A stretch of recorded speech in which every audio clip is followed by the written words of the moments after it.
Dungeon Brew. Welcome back, everyone. I'm Josh, and this is John, and we're again together on camera to chat about Dheghom, the crowdfunding project that DungeonBrew has been working on for the past year and a half to get ready for launch coming this September. John, I'm going to put you in the hot seat to just answer a lot of questions about this project because you've really been the one behind the keyboard typing on this multiple 100-page manual, right? Right. So I guess just give us some tidbits about what Dheghom is. Yeah, it's a world, Joshua. it's a ttrpg setting. It is a grimdark steampunk, low-tech steampunk world that was meant to be a sanctuary for the people who inhabit it. So it's kind of this. It leaves the specific history kind of up to GM discretion for the time being, but the idea is that the gods were coming here as a sanctuary, and they brought various mortal species along with them to come to their new sanctuary, and they tried to seal it off from the rest of the multiverse to keep everyone protected from the big, bad, terrible things that were out there. It didn't go well. So it's kind of a mix of the concept of, a closed system and the idea that like entropy increases within a closed system. The gods are a font of power, of magic, of creation, but eventually over time, the mortals, like the rats and whatever that experiment is in the 50s, they're in this utopia. They grow restless. They've got all of their needs met, and things start to unravel.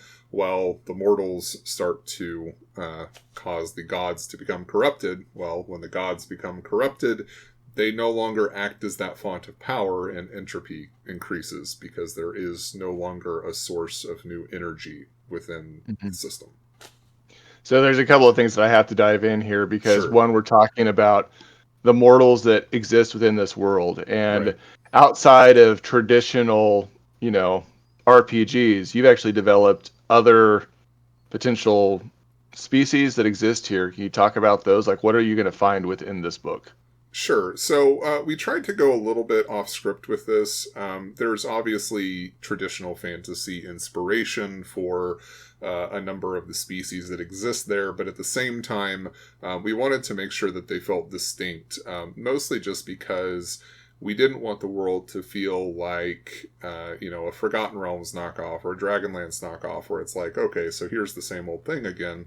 We went a little bit different. So just as an example, one of the species within the world are the Bromen, and Bromen are giant kin. So you might think of them as being similar to Goliaths, but these are taking more of a spin on this. We're playing with the giants that most people don't want to play with. So we're talking about Fomorians, Oni, Ogres, Cyclops as playable races, playable species, playable lineages, whatever the terminology is at the time, but kind of going into those areas for options for playable characters so that you can actually play, Cyclops running along with a 7-barreled knot gun and firing it across a battlefield against, charging Oni warriors or something like that. So it really kind of takes a different turn in terms of what the population of this world looks like. Yeah, I was getting ready to say, so you're telling me that I can be a Cyclops with a gun on the top of a train firing at things as I'm flying down the tracks. Yeah, just remember that you don't have good depth perception. You do have the one eye. Yeah, I know you'd probably use that against me. All right, so the other thing that you talked about, so there's a lot of different species in here. They're a little bit unique, a little bit untraditional, so to speak, that gives you some variety that you may not typically see. But you're also talking about these corrupted godlike creatures. What does that mean exactly? I mean, are we talking about like celestial beings and, devils that are coming up from the underground like you'd see in, D&D, or are these gods something different? So, the gods are physical beings. That's Okay. it. Just kind of grounds everything into that realism, that grimdark, in the sense that there's not some divine celestial being that's floating in the sky or on a different plane of existence. The gods exist in the world. And because they exist in the world, they're subject to the harms of the world. So you remember I talked a little bit about how the rats were getting restless in their cage. Well, time is different for mortals than it is for divine beings. And so for some of them, the shorter lived species, they go, oh my god, what the hell is that thing? And think it's a monster, and they go and try and kill it.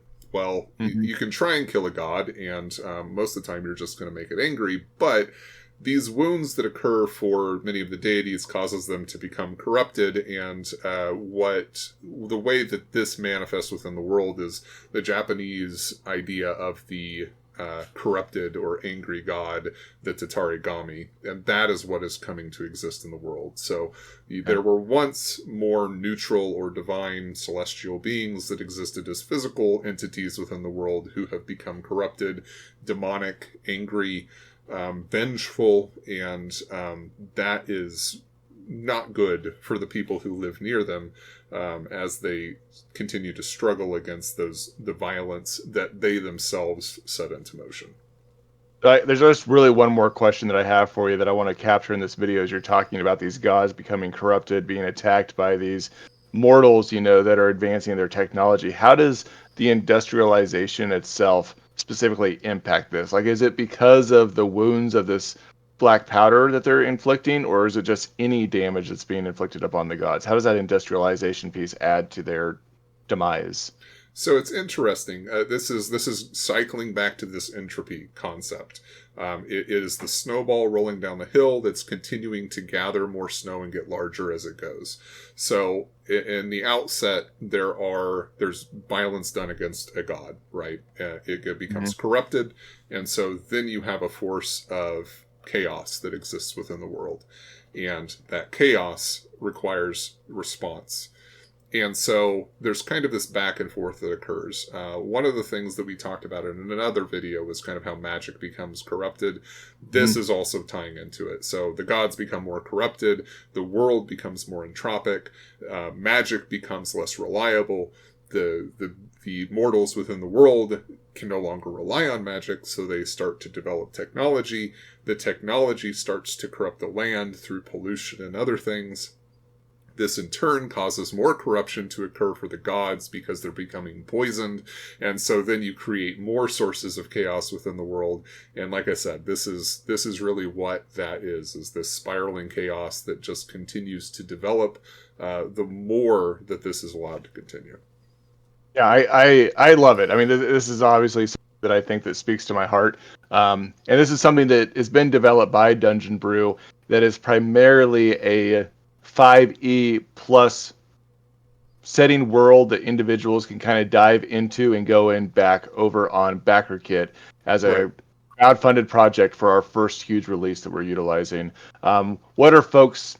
I mean, I don't think there's any big surprises in rewards, but what is like the primary things that folks can look for in those rewards? Obviously, the setting manual itself. There are going to be other options, other things that we're going to try and unlock as the Backerkit progresses. So things like adventures and additional classes, potentially additional monsters.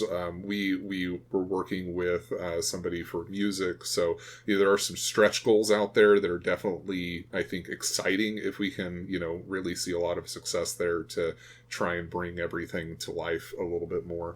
And you did mention that it's a 5e plus, but honestly, again, it's a setting manual. So it's like there are classes that are 5e, there are monsters that are 5e. But I think a lot of what is gained through this specific resource is that it is a resource designed to help you run grimdark adventures, to help you run things in a grimdark world. And I think that a lot of the things that exist within the manual itself in terms of nations and factions and things like that are going to be universally beneficial to whatever system you want to run that in. All right, very cool. I hope that you all are interested in going and checking out this project. The link is going to be down below. And of course, we're going to have constant updates on our Patreon as we get closer to the launch date in September. So you can go follow our Patreon as well. In the meantime, hit the like button, hit the subscribe button, and the bell, and we will see you all again next time. Dungeon